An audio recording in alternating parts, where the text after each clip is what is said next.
तो आज मैं बात करने वाला हूँ सुपरपोजिशन ऑफ वेव का।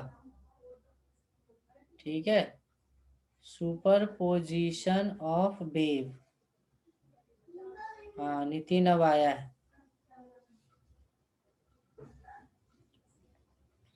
सुपरपोजिशन ऑफ वेव, ये क्या होती है सुपरपोजिशन वेव की, ये समझना। सुपरपोजिशन ऑफ वेव, सुपरपोजिशन क्या होती है, हर एक जगह ये प्रिंसिपल अप्लाई होती है। जैसे कि न्यूटन्स लॉ में देखे हो या कहीं भी वेक्टर में आप देखे हो कि दो वेक्टर को ऐड कर देते हैं a+b और उसको लिख देते हैं c। ऐसा किए हो कि नहीं वेक्टर में? हम्म। तो ये सुपरपोजिशन प्रिंसिपल है। जब भी आप दो वेक्टर को ऐड करके एक रिजल्ट निकालते हो वो क्या है, सुपरपोजिशन प्रिंसिपल है। इसी को बोलते हैं सुपरपोजिशन प्रिंसिपल। इसको सिंपली क्या लिख सकते हैं जनरल में, सुपरपोजिशन प्रिंसिपल। जैसे न्यूटन्स लॉ में हम लोगों ने क्या लिखा था, न्यूटन्स लॉ में हम लोगों ने क्या लिखा था कि मान लो कोई बॉडी है m मास की और इस पे बहुत सारी फोर्स अप्लाई हो रहा है, F1, F2, F3, F4, F5, बहुत तरीके का, बहुत टाइप का फोर्सेज हमने अप्लाई करा।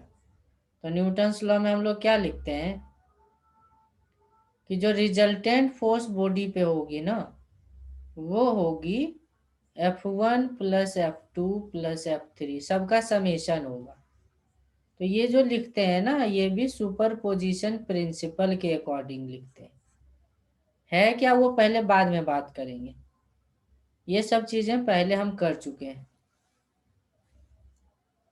केमिस्ट्री में भी ये चीजें बार बार यूज में आती है। कहाँ पे यूज हुआ है, जैसे तुम लोग पढ़ते हो ना Dalton's law, Dalton's law of partial pressure, Dalton's law of partial pressure. तो वहां पे क्या करते हो, एक गैस रहती है और इसमें एक मिक्सचर है गैस की, और इसका प्रेशर है, मान लो दो गैस है, एक गैस 1 है और दूसरा गैस है 2। दो गैस का ये मिक्सचर है और मान लो इस मिक्सचर का प्रेशर है पी मिक्स। तो इंडिविजुअल का प्रेशर कितना होगा, तो हम लोग ऐसे लिखते हैं कि जो प्रेशर मिक्सचर का होगा ना, इंडिविजुअल पार्शियल प्रेशर के समेशन के इक्वल होगा। तो ये भी प्रिंसिपल ऑफ सुपरपोजिशन के अकॉर्डिंग लिखते हैं। अब आप समझो कि ये है क्या प्रिंसिपल। ये प्रिंसिपल कहता है ना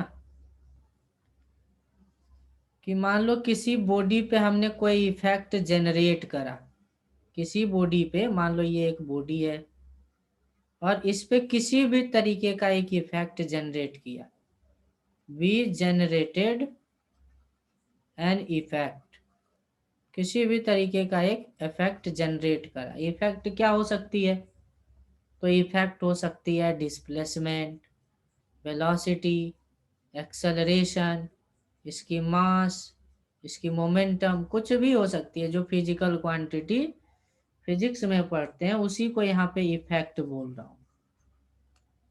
कोई भी फिजिकल क्वांटिटी बॉडी पे अप्लाई करेंगे, है ना, एक बार अप्लाई किया फिर दोबारा अप्लाई किया, तो जो रिजल्टेंट इफेक्ट होगी ना, दोनों का वेक्टोरियल समेशन होगा। सुपरपोजिशन प्रिंसिपल क्या कहती है, according to superposition principle, superposition principle, superposition principle क्या कहता है कि total effect on a body, किसी बॉडी पे जो पूरा का पूरा इफेक्ट है वो कहाँ से आता है, तो it is summation of individual effects, individual effect के समेशन के इक्वल होता है ना। तो this statement is known as principle of superposition. इसी प्रिंसिपल को क्या बोलते हैं, प्रिंसिपल ऑफ सुपरपोजिशन। कहीं पे भी दो चीजों को आप जोड़ रहे हो, घटा रहे हो, तो वो जोड़ना घटाना इसी प्रिंसिपल के थ्रू होता है। ये बात आई समझ में? Yes sir. तो समझ लेना। रुको, एक कॉल आ रही है, मैं रिसीव कर लूँ।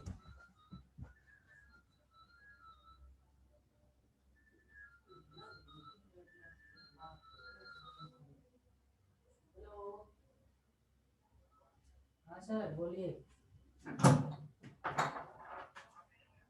नागपुर में हूँ। हाँ,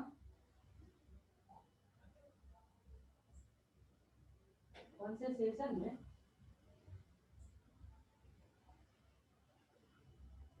अभी कहाँ भर्ती हूँ, अभी तो बस ऑनलाइन चल रही है। हाँ, रिटर्न हो गया। तो रिटर्न का बताइए, कितना परसेंट आया, क्या है?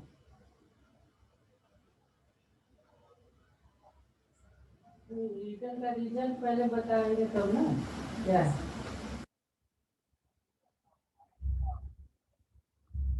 कितना परसेंटेज आया कुछ तो बताया हो।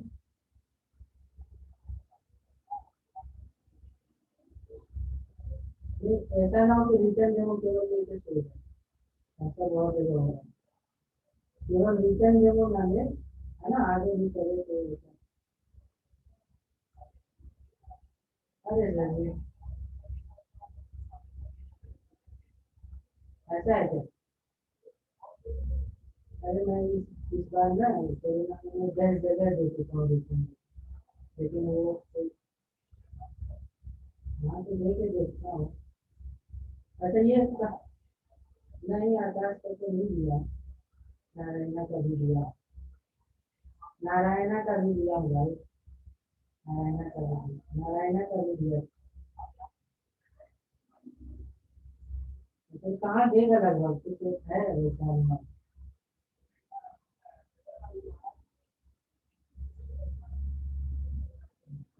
फ्रेंचाइजी में देगा या ब्रांड में देगा? कॉर्पोरेट में देगा कि फ्रेंचाइजी में देगा?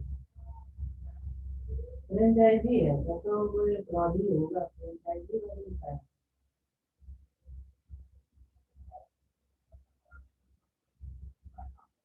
अरे फ्रॉड रहता है फ्रेंचाइजी वाले भी तो।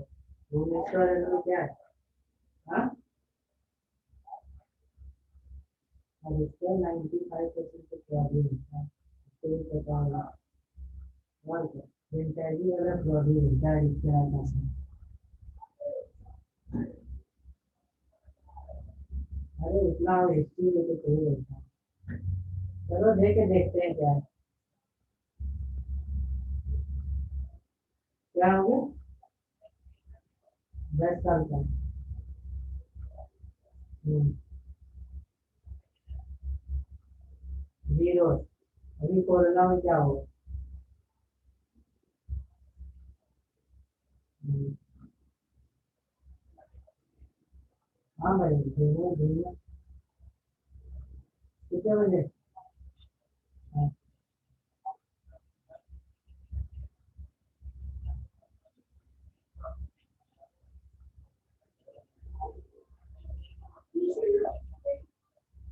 ये रिटर्न में है ना, रिटर्न का आप रिजल्ट ही नहीं बता रहे।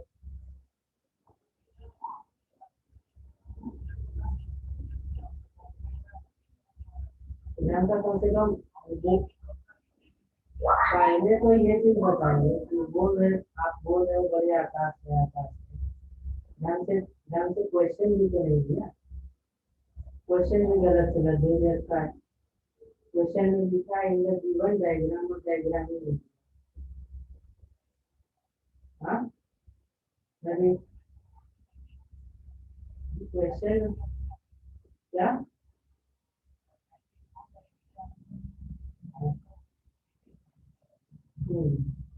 और डेमो में क्या चीज, डेमो कैसा रहेगा ये आप बता दीजिए। अच्छा सेकंड की है। ठीक है, तो कौन सा टाइम, एक साइड 10 सितारे और दूसरा?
चलो, तो समझ में आ गया प्रिंसिपल ऑफ सुपरपोजिशन।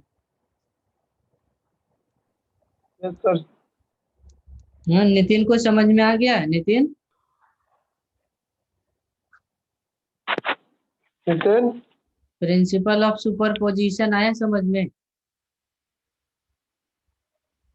म्यूट सो गया क्या है सर नितिन? ये सो गया होगा। छोड़ दो। चलो, तो प्रिंसिपल जी ऑफ सर, आ गया सुपर, सर। आवाज थोड़ी थोड़ी सर कट रही है। अच्छा, तो लग गया था। प्रिंसिपल ऑफ आ गया आ गया। सुपरपोजिशन क्या है? ठीक है जी। प्रिंसिपल ऑफ सुपरपोजिशन आपसे पूछा जाए तो क्या है ये principal of superposition? Summation of sir. ऐसे समझो कि मान लो एक बॉडी है और इसको इधर भी फोर्स लगा रहे हैं, या मान लो इधर भी एक वेलोसिटी दिए 5 मीटर पर सेकेंड का, और इधर एक वेलोसिटी दिए 4 मीटर पर सेकेंड का, तो बॉडी बताओ किधर जाएगा? इधर जाएगा पहला ऑप्शन, दूसरा ऑप्शन बॉडी इधर जाएगा, तीसरा ऑप्शन बॉडी इधर जाएगा। किधर जाएगा बॉडी? सर तीसरे ऑप्शन की तरफ। तीसरा ऑप्शन सही है, नहीं, तीसरे ऑप्शन पे यस सर। जाएगा बॉडी। तो देखो बॉडी जाएगा कैसे, बॉडी ऐसे जाएगा, यहाँ होगा, बॉडी यहाँ होगा, है ना? लेकिन ना, देखो 4 मीटर पर सेकेंड का मतलब हुआ कि 1 सेकेंड में 4 मीटर इसे चलना है वाई एक्सिस पे। अब 5 मीटर पर सेकेंड का मतलब हुआ कि 1 सेकेंड में कितना चलना है? 5 मीटर चलना है, तो एक्स एक्सिस पे। तो क्या बॉडी एक्स एक्सिस और वाई एक्सिस पे चल रहा है? नहीं चल रहा ना, नहीं चल रहा है। तब भी मान लो बॉडी 1 सेकेंड के बाद यहाँ पे आ गया, तब भी मान लो बॉडी 1 सेकेंड के बाद यहाँ पे आ गया, तो तुम इसका जब ये वाला लेंथ निकालोगे, ये वाला लेंथ, ये वाला, तो 1 सेकेंड के बाद ये 5 मीटर आएगा और ये 4 मीटर आएगा, और ये 5 और 4 है, तो ये लेंथ कितना आ जाएगा? ये लेंथ आ जाएगा √4 का स्क्वायर प्लस 5 का स्क्वायर। तो ये जो 4 मीटर है, 4 मीटर लेंथ है, 5 मीटर पर सेकेंड के कारण चेंज नहीं हुआ, या ये जो 5 मीटर है 4 मीटर पर सेकेंड के कारण चेंज नहीं हुआ। आया बात समझ में? ये चीजें आया समझ में? इसका मतलब देखो, अगर बॉडी पे केवल एक स्पीड होती ना बॉडी की 4 मीटर पर सेकेंड, तो 1 सेकेंड के बाद ये कितना डिस्टेंस ट्रेवल कर लेगा? तो 1 सेकेंड में ये 4 मीटर, 4 मीटर सर। 4 मीटर। अब मान लो बॉडी 5 मीटर पर सेकेंड से चलता, तो वो 1 सेकेंड में कितना आगे जाता? 1 सेकेंड में 5 मीटर जाता सर। 5 मीटर। अगर मैं बॉडी को दोनों चीजें एक साथ दे दूं तब क्या होगा? 4 मीटर पर सेकेंड वाला भी दे दूं और 5 मीटर पर सेकेंड वाला भी स्पीड दे दूं, बॉडी को क्या कर दिया? 4 मीटर पर सेकेंड का भी स्पीड दे दिया और 5 मीटर पर सेकेंड का भी स्पीड दे दिया। तो क्या लगता है, क्या ये 1 सेकेंड में 4 मीटर इधर चल पाएगा? तो सुपरपोजिशन प्रिंसिपल कहता है कि ये क्या करेगा, वो ये नहीं डिसाइड करेगा। समझ में आया? या ये क्या करेगा, ये डिसाइड नहीं करेगा। ये चीज आया बात समझ में? एक इंडिविजुअल का जो इफेक्ट होता है वो दूसरा अप्लाई करने से नहीं बदलता है। यानी 5 मीटर पर सेकेंड स्पीड ला देने से ये 1 सेकेंड में अभी भी ये आगे जाएगा 4 मीटर ही, और 4 मीटर पर सेकेंड लाने से 5 मीटर पर सेकेंड पे भी कोई फर्क नहीं पड़ेगा। इसलिए इस डायरेक्शन में ये अभी भी 1 सेकेंड में 5 मीटर ही चलेगा। तो इधर चला 4, इधर चला 5, तो बॉडी कहाँ पहुंच जाएगा? बॉडी यहाँ पहुंच जाएगा। तभी ना बोलेंगे कि बॉडी 5 मीटर भी चला और 4 मीटर भी चला। आया बात समझ में? Yes sir. बॉडी गया ऐसे, बॉडी इस तरीके से गया, लेकिन जो 4 मीटर पर सेकेंड का इफेक्ट है वो भी मेंटेन रहा, जो 5 मीटर पर सेकेंड का इफेक्ट है वो भी मेंटेन रहा। इसी तरीके से एक और एग्जाम्पल से समझाते हैं सुपरपोजिशन। जैसे मान लो एक बॉडी हमारे पास है और इसका मास है 10 kg। कितना मास है? 10 kg। और इस पे हम एक फोर्स लगा रहे हैं, 20 न्यूटन का। तो बताओ कि इसका एक्सेलरेशन कितना होगा? तो एक्सेलरेशन होता है फोर्स बाय मास। फोर्स हो गया 20 और मास हो गया 10, तो एक्सेलरेशन हो गया 0 0 कट के 2 मीटर पर सेकेंड स्क्वायर। एक्सेलरेशन क्या आया? 2 मीटर पर सेकेंड स्क्वायर। अच्छा, अब ऐसा करो, सेम बॉडी है 10 मीटर पर सेकेंड, 10 kg का। अब इस पे 20 न्यूटन का नहीं लगा रहे हैं, अब लगा रहे हैं 30 न्यूटन का। कितना लगा रहे हैं? 30 न्यूटन। अब एक्सेलरेशन कितना होगा बताओ? तो एक्सेलरेशन का formula force by mass, force हो गया 30 और मास हो गया 10, 3 मीटर 5 सेकेंड, मीटर पर 3 मीटर सेकेंड सेकेंड। स्क्वायर। ये हो गया। अब ऐसा करो कि दोनों एक साथ लगा दो। क्या करें? दोनों फोर्स दोनों एक एक साथ। साथ लगा के देखते हैं क्या बदलता है। 20 न्यूटन भी लगा दिया और 30 न्यूटन भी लगा दिया, तो ओवरऑल ये तो 50 हो गया ना। Yes sir. और मास 10 kg है। अब बताओ एक्सेलरेशन क्या होगा? तो 5 एक्सेलरेशन सर। होता है फोर्स बाय मास, तो फोर्स 5 होगा सर, 5। 50 या मास हो गया 10, तो 5 मीटर पर सेकेंड। तो देखो जो रिजल्टेंट इफेक्ट है ना 5 मीटर पर सेकेंड, वो 2 + 3 से आ रहा है कि नहीं आ रहा है? Yes sir. 2 + 3 से आ रहा है। इसका मतलब अगर ना मैं 20 और 30 यानी 50 न्यूटन का एक फोर्स लगा रहा हूं, तो वो उसका मतलब 20 न्यूटन भी उसमें छुपा हुआ है और 30 न्यूटन भी उसमें छुपा हुआ है। तो 20 का भी इफेक्ट रहेगा और 30 का भी इफेक्ट रहेगा, तो टोटल में 2 और 3 दोनों का इफेक्ट मिलकर के 5 बना। लेकिन 5 का मतलब ये नहीं है कि 2 उसमें नहीं है, 5 बना ही है 2 + 3 से, यानी 2 भी है और 3 भी है। यानी एक इफेक्ट का एग्जिस्टेंस कभी भी डाई आउट नहीं होता है, नहीं मरता है। वो कहते हैं ना हम लोग कि जो आवाज होती है ना, जो भी हम बोलते हैं, वो कभी भी समाप्त नहीं होती है, वो पूरे यूनिवर्स में हमेशा गूंजती रहती है। इसीलिए अच्छे ढंग से बोलना चाहिए। ठीक है, तो यहाँ पे भी कुछ वैसी ही चीजें लागू है कि एक बॉडी पे अगर कोई चीज इफेक्ट जनरेट हो रहा है तो वो होगा ही होगा, दूसरा उसको प्रभावित नहीं करेगा। अच्छा, वेव में क्या यूज है? वेव में आप समझो, use of superposition in wave, use of superposition in wave. अच्छा, वेव जब चलती है किसी मीडियम में तो क्या चेंज होता हुआ दिखता है तुम्हें? एक ही चीज तो होता है कि पार्टिकल इस तरीके से ऑसिलेट करता है कि नहीं? Yes sir. पार्टिकल ऑसिलेट करता है, अलग अलग जगह वाला पार्टिकल अलग अलग लेंथ में ऑसिलेट करता है, अलग अलग लेंथ में ऑसिलेट करता है, अलग अलग जगह का पार्टिकल अलग अलग लेंथ में वाइब्रेशन करता है। और उसी वाइब्रेशन करते हुए इफेक्ट को ना हम लोग इस तरीके से देखते हैं, इस तरीके से देखते हैं। समझ में आया कि नहीं? इस तरीके से वाइब्रेट कर रहा होता है, इस हर अलग अलग पार्टिकल अलग अलग वाइब्रेशन में होता है, और इसी को हम लोग बोलते हैं कि ये एक वेव जा रही है। तो यहाँ पे सुपर पोजिशन का मतलब क्या हुआ? अच्छा देखो, सुपर पोजिशन तभी यूज करते हैं, सुपर पोजिशन वर्ड कब यूज करते हैं? जब कम से कम दो का बात हो रहा हो, कम से कम दो का बात।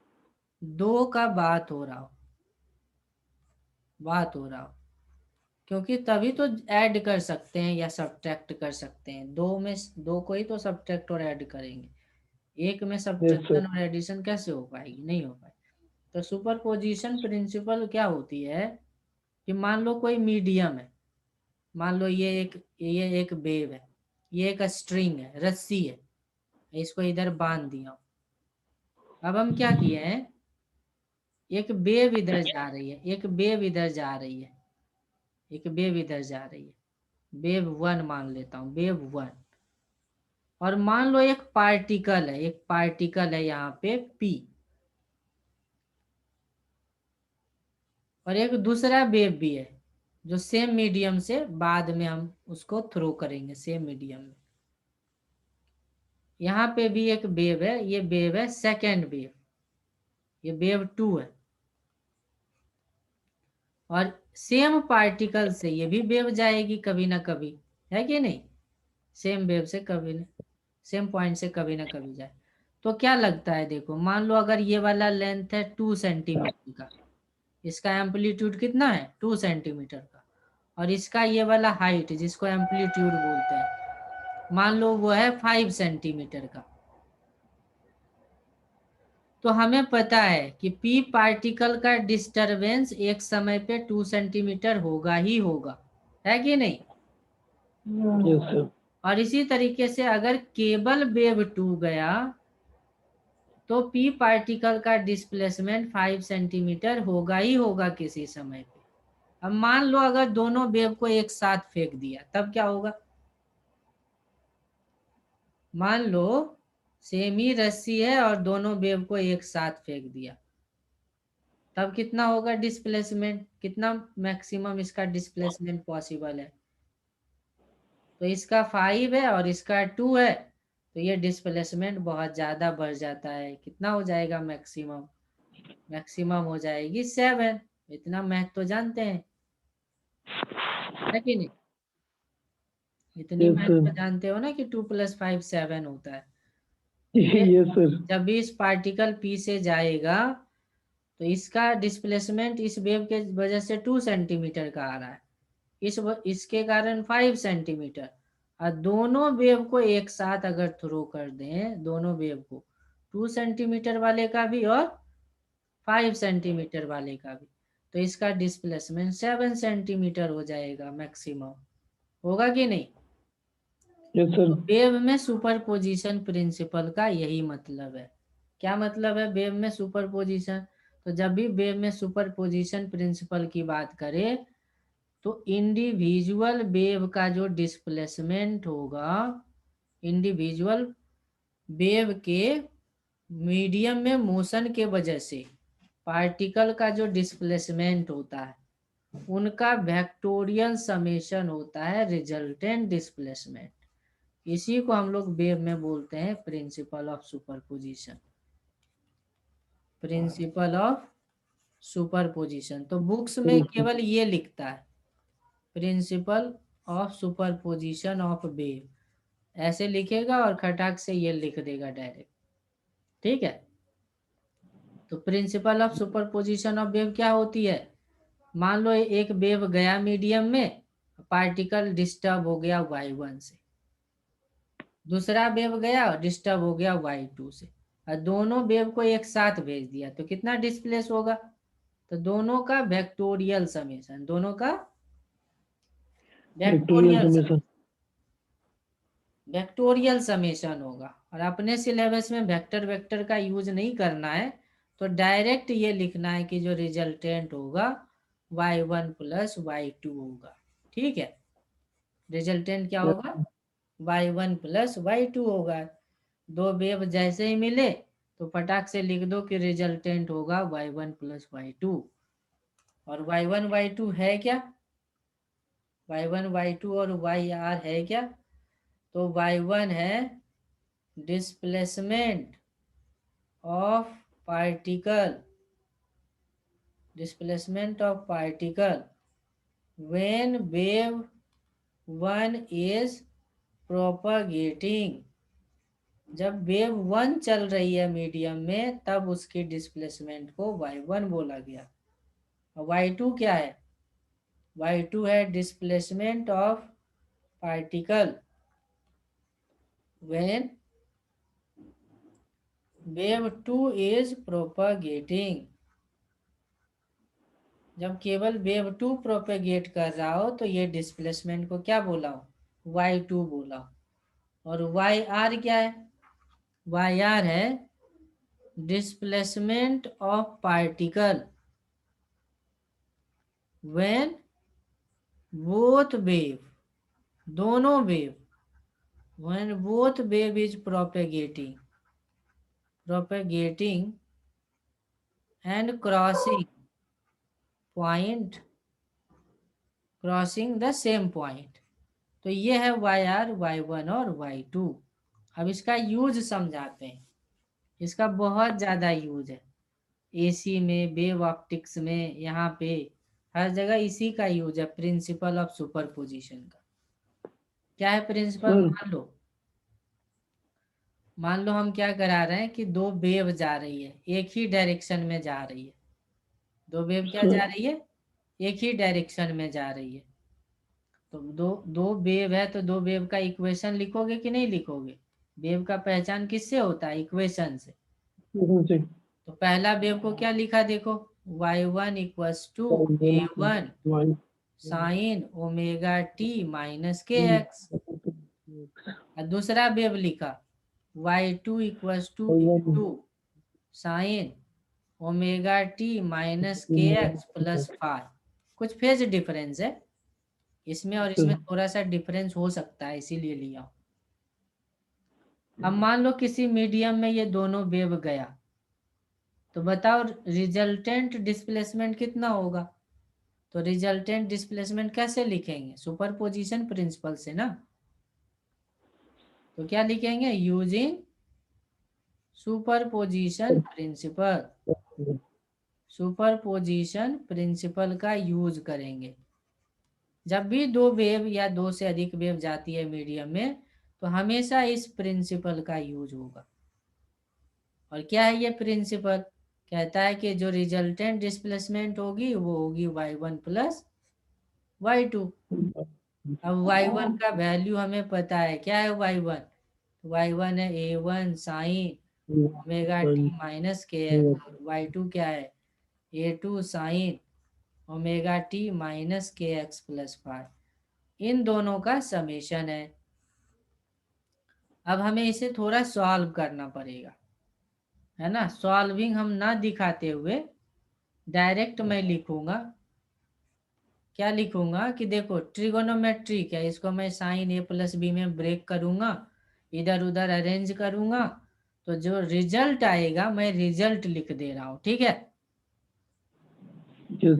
इन दोनों को ऐड करने पे, नहीं तो टाइम 10 मिनट इसी में लग जाएगा और हमें डेरिवेशन तो करना नहीं है, बोर्ड तो देना नहीं है रे। तो क्या करते हैं, आफ्टर ट्रिगोनोमेट्रिको एडिशन, ट्रिगोनोमेट्रिक एडिशन लगाने के बाद क्या हो जाएगा, यही रिजल्टेंट जो आ जाएगी ना वो इस तरीके से आ जाएगी, a1 square a2 square a1 a2 cos 5। ये एम्पलीट्यूड आ जाएगी और साथ में आ जाएगा sign omega t minus k x plus alpha. क्या आ जाएगी? Omega t minus k x plus alpha.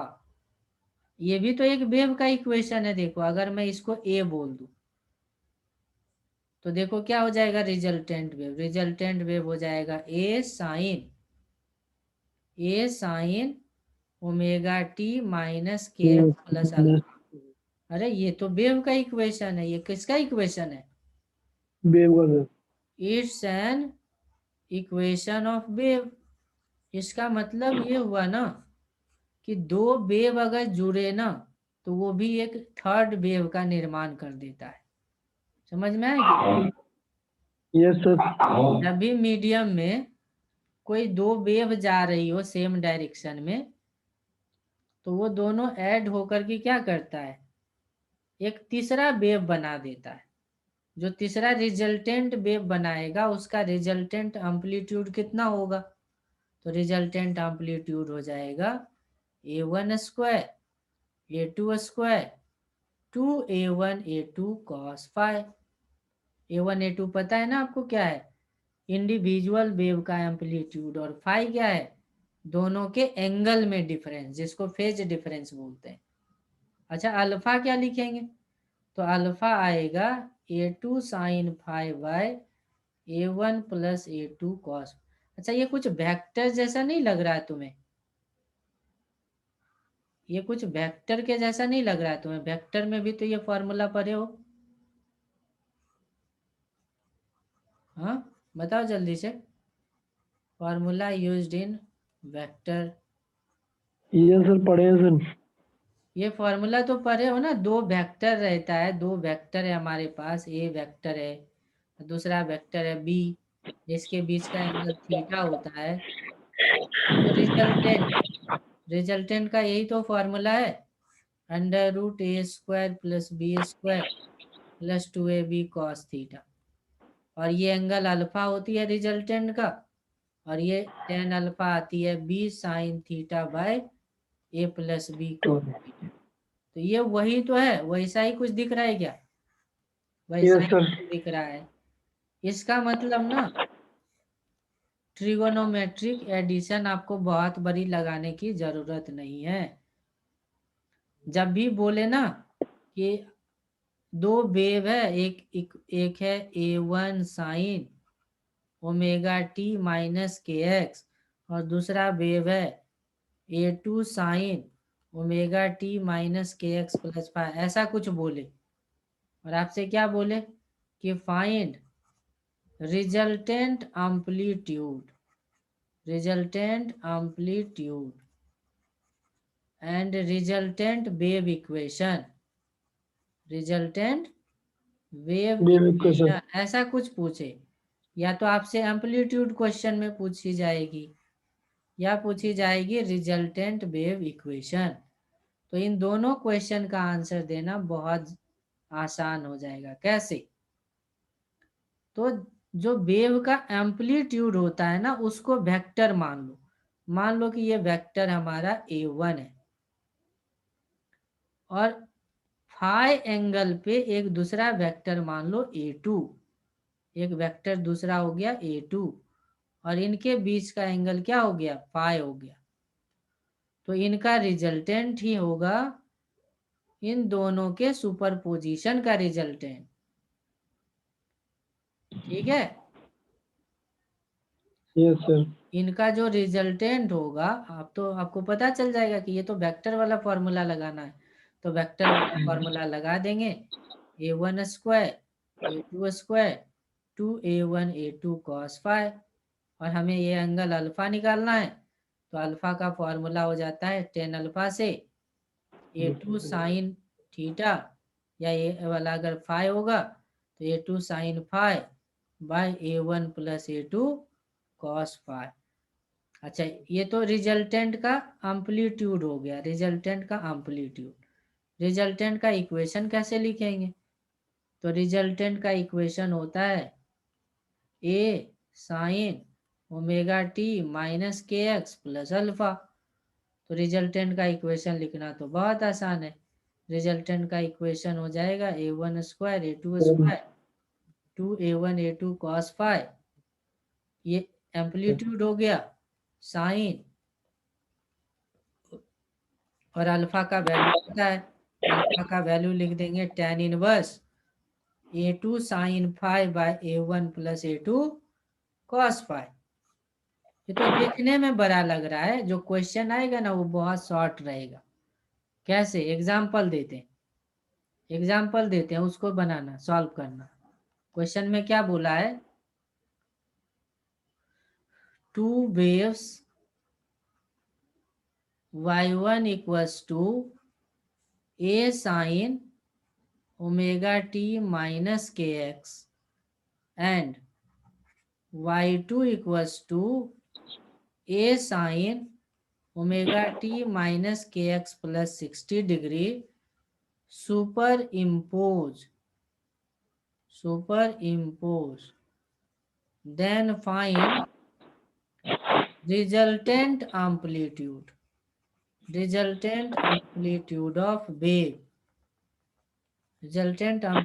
of wave, and find also equation of resultant wave,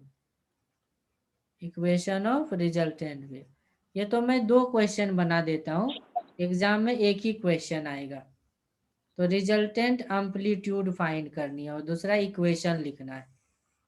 कैसे लिखेंगे बताओ, तो एक वेक्टर ए मानो, दूसरा वेक्टर भी ए मानो, और दोनों के एंगल का डिफरेंस कितना है 60 डिग्री। तो फॉर्मूला आ गया ना, क्या आया, एक वेक्टर है ए, दूसरा वेक्टर भी है ए, और इनके बीच का एंगल कितना हो गया 60 डिग्री हो गया। तो ये वाला लेंथ निकाल लोगे, ये वाला लेंथ निकाल लो, ये वाला लेंथ क्या होगा, ये वाला लेंथ कितना हो जाएगा बताओ, ये तो निकाल ही सकते हो लेंथ ना। Yes sir, A square under root A square plus A square plus 2a into A cos 60, तो cos 60 1/2 होता है, 2 से 2 कट गया, ये आ गया अंडर रूट 3a। आया कि नहीं आया? Yes sir. या उतना भी करने की जरूरत नहीं है, मैं बता रहा हूँ ना कैसे बनाओगे और इजली। ये a है, यहाँ से परपेंडिकुलर डाल देंगे, तो ये हो जाएगा a साइन 60, जिसको साइन 60 को बोलते हैं √3/2, और ये लेंथ हो गया a cos 60 यानी 1/2। तो ये हो गया a प्लस a/2 और ये √3a/2, तो ये लेंथ नहीं निकलेगा पाइथागोरस से, क्या हो जाएगा अंडर रूट, ये पूरा हॉरिजॉन्टल लेंथ हो गया 3a/2 का स्क्वायर, और ये पूरा वर्टिकल लेंथ हो गया √3a/2 का स्क्वायर। अब दोनों को सॉल्व कर लो, तो ये तो बाहर चला जाएगा, 2 भी बाहर चला जाएगा, 3 का स्क्वायर 9 और 3, तो a/2 अंदर में 12 आया, 12 को लिखेंगे 2√3, सॉरी 4√3, तो 4 का √2 √3 आया, वही तो आया √3 है। अच्छा अल्फा कैसे निकालेंगे, ये वाला एंगल अल्फा कैसे निकालेंगे, तो हमें पता है, ये वाला अगर ट्रायंगल देखो तो tan अल्फा क्या होगा, परपेंडिकुलर बाई बेस होगा कि नहीं, परपेंडिकुलर √3a/2 है और बेस है 3a/2, तो a से a/2 कट गया √3/3, तो आपको पता है 3 में √3 ऐसे लिख सकते हैं, कट गया, तो tan अल्फा क्या आ गया, tan अल्फा आ गया 1/√3, इसका मतलब अल्फा कितना है 30 डिग्री है। इसका मतलब क्या निकल गया, रिजल्टेंट एम्पलीट्यूड आ गया √3a और अल्फा का वैल्यू आ गया 30 डिग्री। तो रिजल्टेंट इक्वेशन क्या हो जाएगी, रिजल्टेंट इक्वेशन हो जाएगी y equals to √3a sine omega t minus k x plus 30 degree. तो ये हो गया रिजल्टेंट इक्वेशन। आ गया बात समझ में? हाँ यस सर। तो जब भी रिजल्टेंट वेव्स या उसका एम्पलीट्यूड निकालना हो तो वेक्टर का यूज करना होगा। वेक्टर का यूज करते ही कैलकुलेट हो जाएगा। अब इसमें मैं थोड़ा कुछ और चीजें बताऊंगा कि जो रिजल्टेंट एम्पलीट्यूड आ रही है ना, वो आ रही है a1 square a2 square 2a1 a2 cos phi, ये आ रही है। अब इसमें एक स्पेशल केस जो कि बहुत ज़्यादा यूज होता है, अभी भी मैं यूज करा था, स्पेशल केस वेक्टर में भी